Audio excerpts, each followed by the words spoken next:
Hi everyone, it's JG here with Earth 5D, back for another teaching. How's everyone today? Welcome to the channel, welcome back to the channel. If you're new, thank you for being here. In this channel we talk about expanding consciousness.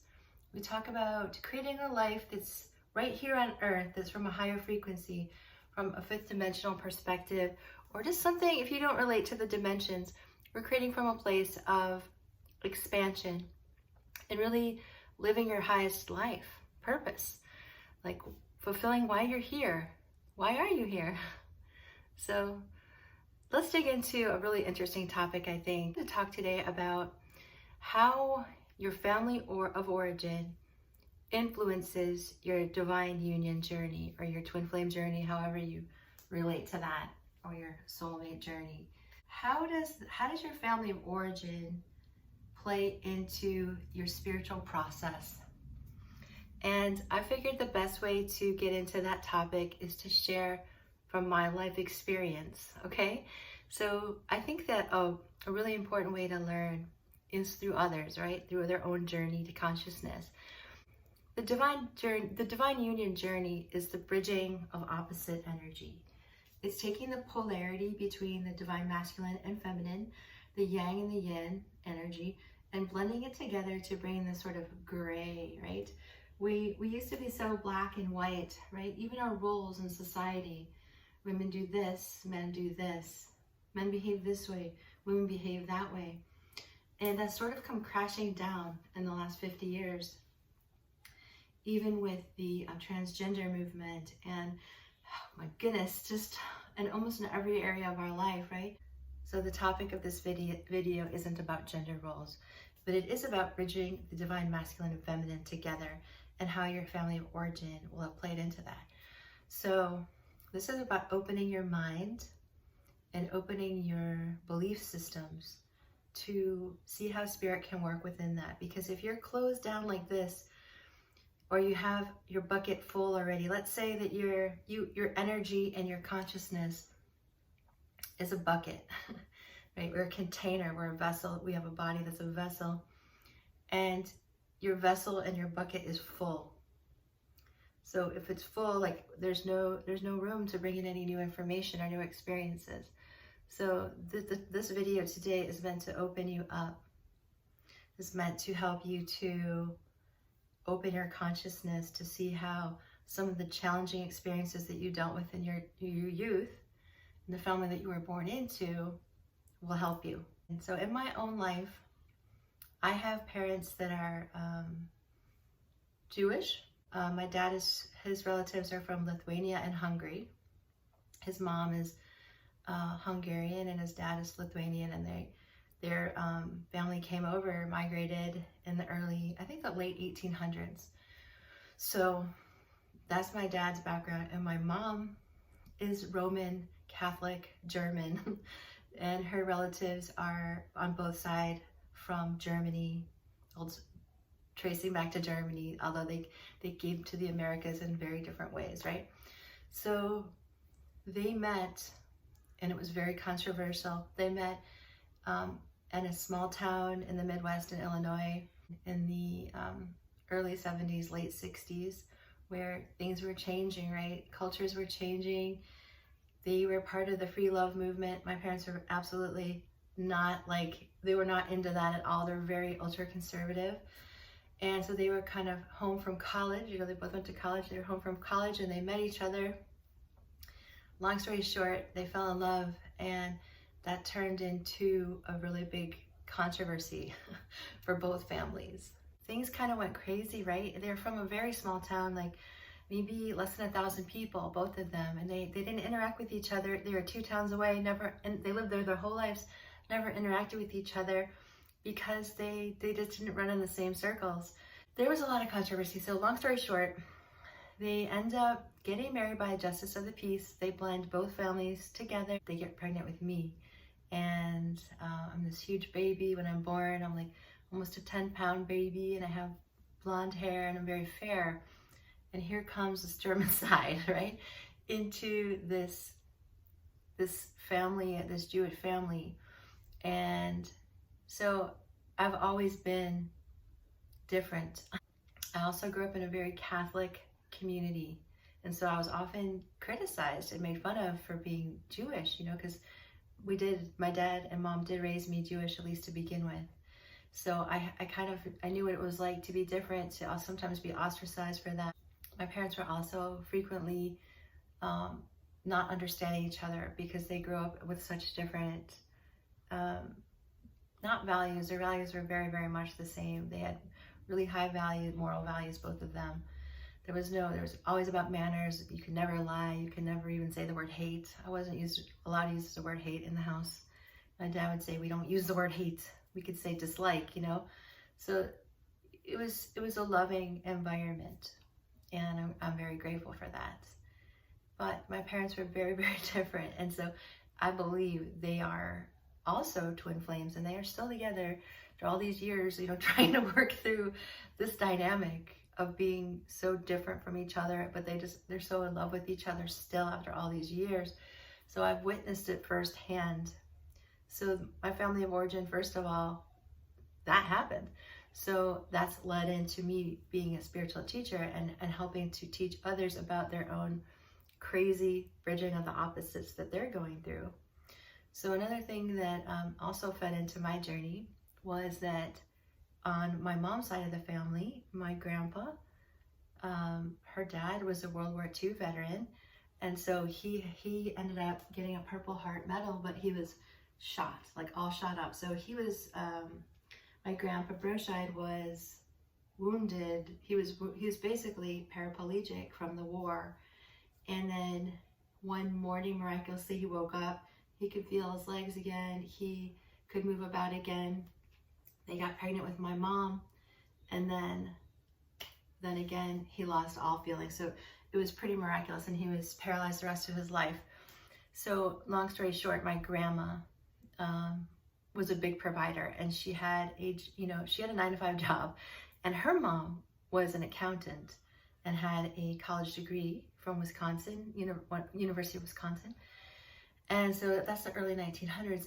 It's pretty rare for women to go to college. So she was also sort of prepared for her journey. So see how the generations were leading up to this.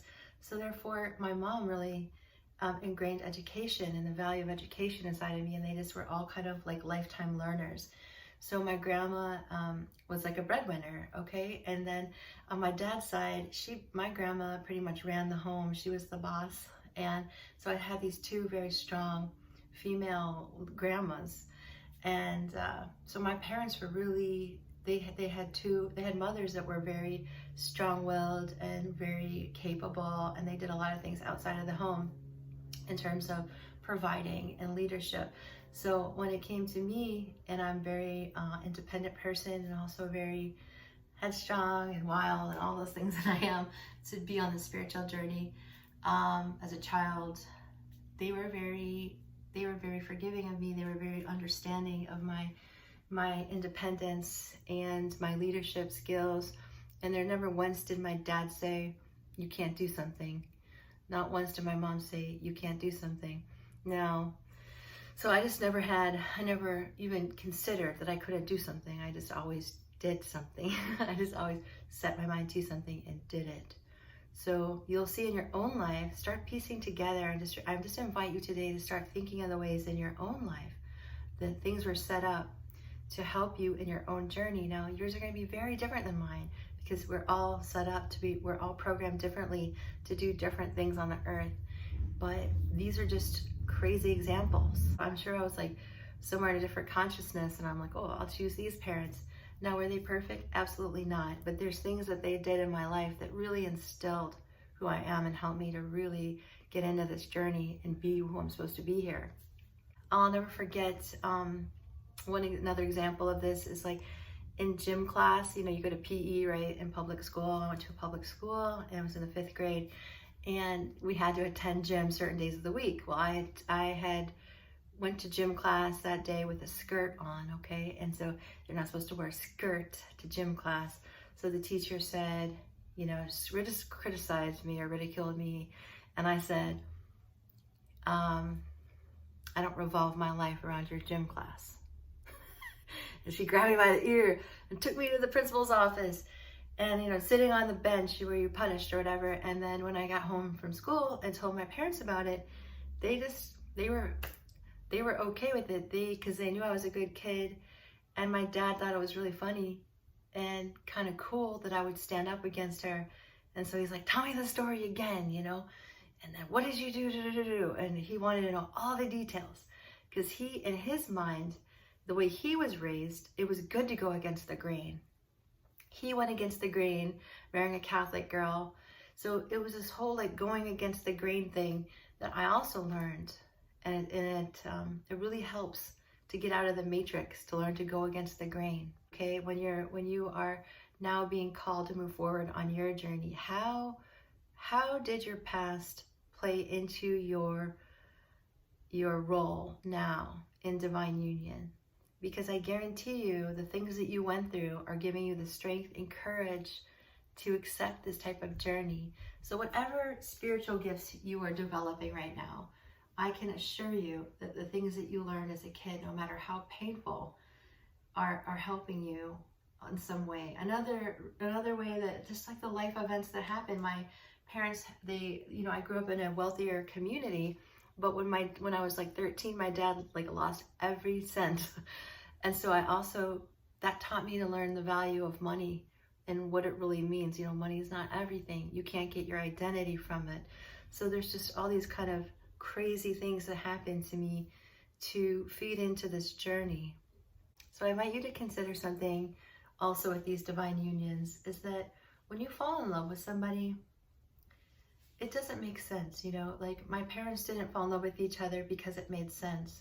They fell in love with each other because they loved each other, no matter how difficult it was going to be. The way you fall in love with someone isn't going to make sense. But I believe that the blending of their genes being so opposite did something for me and my siblings, where it was like the perfect mixture to produce what we are. And so I can say that also for my own life with my own children. When I fell in love with their dad, the girls have a dad, and then my son has a different dad. When I fell in love with these guys, it wasn't even a question. Like I knew so deep within me that it was whatever was going to happen was probably going to end up having children. And I just, because of my psychic and spiritual gifts that are very unique, I just knew that there was something with the DNA that was going to make it the strongest for their spiritual journey. So I believe that have an open mind about this. Have an open mind about why you're attracted to someone, because it goes well beyond anything like really practical. Okay, this is not about practicality.